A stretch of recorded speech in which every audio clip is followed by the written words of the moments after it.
Now let's do a different quarterback. The quarterback they were all waiting to see what happens. Deshaun Watson. Two-part question. Mike Florio sitting here right now. Where does he end up in your mind? And will he serve any time suspended? Let me start with that one first, because I had believed all along that once he was either exonerated, charged, whatever, anything other than felony charges, he would have faced some sort of a suspension from the league immediately. I'm now thinking that they're going to wait, because one thing they've learned the hard way over the years, and there are plenty of examples spelled out in Playmakers, if you act before you have to act, there's a chance you're going to make a mistake. So they like to wait now until they absolutely positively have to do something. Last year, remember when he was facing all these charges, like, well, was he going to be on paid leave? The league didn't have to do anything because he wasn't trying to play.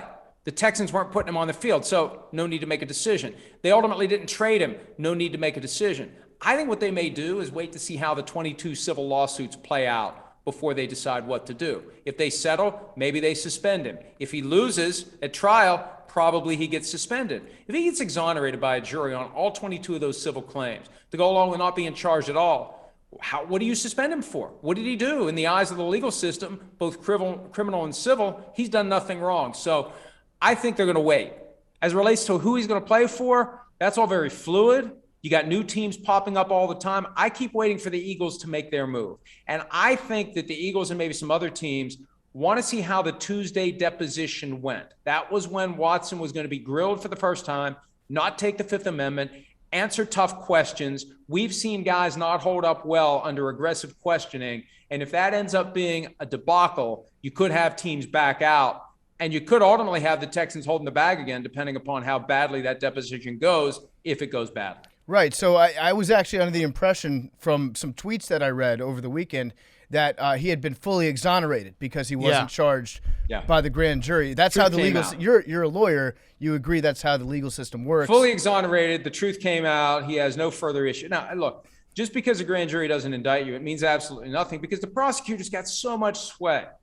If the prosecutor wants to indict you, typically the prosecutor can. If the prosecutor doesn't, there's an artful way to do it to get the grand jury to not indict because there's no one else in there. There's no representative of the defendant. There's no representative of the victim. It's just the prosecutor with the grand jury, and a good prosecutor can get the grand jury to do whatever he or she wants the grand jury to do. And I think that's what happened Friday. I think the prosecutor didn't want, for whatever reason, didn't want an indictment. Prosecutor didn't get an indictment. So a lot of people are talking about the NFC South as being a potential destination. They're saying either the Falcons, they emerged as the mystery team today. The Panthers, I guess the logic behind that is he just kind of wants to go play somewhere that was close to where he went to college, that he's got connections. The Saints have been mentioned as well. I think the Patriots, just given ownership's past instances and dealings with certain massage parlors, it seems like it might be a good fit there. Maybe kindred spirits. I should have known. I should have written down before we started this places that my internet son will try to take me. Let's focus on the NFC. Have you ever been to a rub and tug? No. Just a tug. No. NFC. Every team in the NFC South, other than the Buccaneers, obviously want Deshaun Watson. And before Brady came back, they were in on it too. Wouldn't it have been something if all four teams were interested in Deshaun Watson? I don't know how the Falcons pulled it off with Matt Ryan's cap number, and they restructured his contract, and the cap consequence would be like $55 million if they trade him before June 1. That makes no sense. It may just be the Falcons are trying to screw things up for the Saints or the Panthers.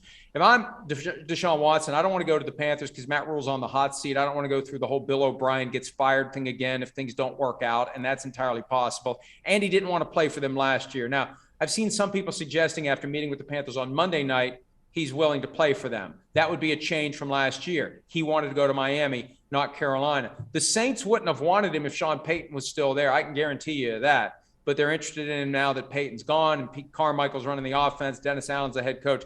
So we'll see. But all these teams from the NFC South circling Deshaun Watson, if I'm him, I got to remember, I still have to deal with the Buccaneers. Mm-hmm. I really do like the Eagles as a destination because the division's not the strongest. The conference is weaker than the AFC top to bottom.